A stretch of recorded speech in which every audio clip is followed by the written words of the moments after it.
Hey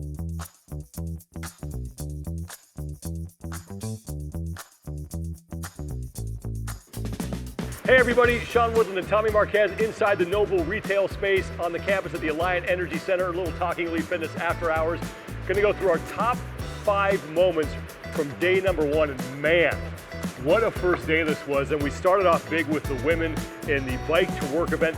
Haley Adams in an event that was nearly 40 minutes long. It comes down to seconds as she holds off Tia Toomey. Really set the tone for the day. I'm not gonna lie, it feels like this happened a week ago. But Haley Adams pulled towards the front in the back half of the second bike portion. It looked like maybe Tia Toomey was gonna track her down, but like you said, Sean, setting the tone for the day, Haley manages to fend her off, opens up her 3rd and 4th and 5th gear, dumps the trailer, gets high stepping towards the finish line, and gets an event win to start things off. Pretty impressive. Number 4, Arielle Lowen picking up her first career event win at the CrossFit Games in event 4, and she beats Tia Toomey to do it. Yeah, Tia Toomey coming off a tough event number 3, came out swinging in that 4th event to close out the night. But I think coming off of what we saw earlier, like you said, maybe a little blood in the water, Arielle Lowen tracks her down with those dips and the P-bar traverse. And honestly, Arielle Lowen, once she got towards the forefront of this, she was just on cloud 9. You could see it, she was feeding off of the crowd, and she gets her first career event win. Number 3, a guy who wasn't even supposed to be here, Mathew, figures things out in that speed skill medley and wins the event. A few weeks ago, Mathew thought he wasn't coming to the CrossFit Games. Flash forward to today, he's got a beautiful crop top on, and he's leading the way in the final 5 that took part in that skill speed elimination event. He was the first athlete to really figure out those double under crossovers. He's the first athlete to touch the low P-bars where you had to do the press to handstand. And once he got there, he was feeling the vibe. Everyone was kind of anticipating what's gonna happen. You know what? He steps up, nails the press to handstand, gets across the P-bars, gets an event win, and it was electric. And finally, number 2, not finally, almost finally, number 2, Ricky Garard. It was something that took place, and when you saw it, you didn't believe it because of all the chaos that was going on, but what a comeback in event number 1. He poured it on that 5th and final lap. I think we had an hour-long conversation in the production trailer during the weather delay. Yeah, easy, because it looked like Jonne Koski was going to coast to an event win. We knew there was some discrepancies with people leaving a lap early, but then out of nowhere, Ricky Garard, like a bat out of hell, comes charging on that final lap, tracks down Koski on the final 100 meters of the bike.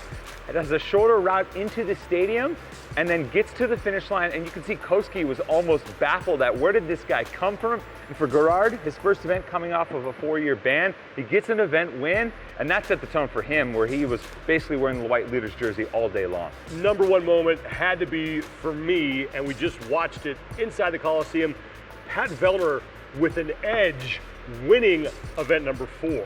I mean, first off, Pat avoided the big mistake on day number 1. 20th place finish in the opening bike, kept it between the buoys, has a 3rd place finish, then he steps up to this P-bar dip. He is a former gymnast. He looked better on the traverse than any athlete, male or female.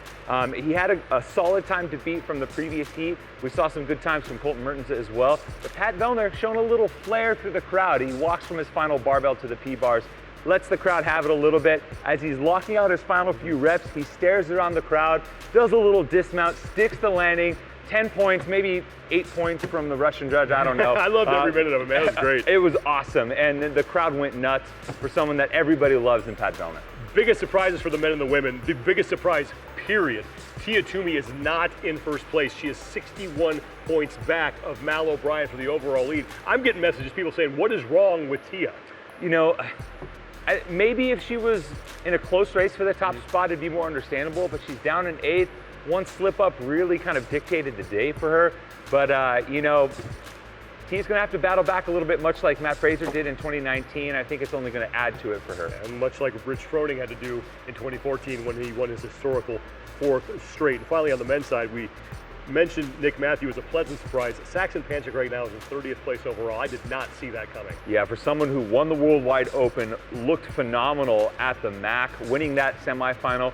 And I mean, all signs pointed to him just hard charging his way to maybe a podium finish this weekend. And after day 1, he's down in the 30s. His last 2 events were outside of the top 30. I don't think he had 2 events outside of the top 30 all competition last year. Not sure what's up with Saxon. Hope he can battle back, because I think we all saw the potential throughout the season, but certainly not used to seeing him this low. One event for the individuals and teams tomorrow, because they took event number 2 that got delayed for rain. They pushed it back and they said, you know what, we're just going to do it tomorrow in the North Park. So we will have some individual and team action tomorrow. We'll recap it again with you. And coming up later on over on wherever you get your podcast, Tommy and I are going to have a full podcast breaking down what happened today. We'll go further into depth on the whole Ricky Garard thing and talk more about Tia Toomey.